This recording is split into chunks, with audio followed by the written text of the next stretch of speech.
Welcome, today I'm showing how to turn off Google Assistant option into a REALME GT 2 Pro.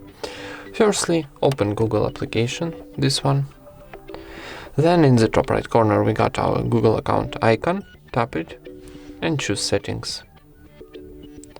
Then go into Google Assistant and in this menu scroll down and find general option, this one. And now tap here on this feature to turn off your Google Assistant. And confirm operation, turn off, tapping turn off one more time.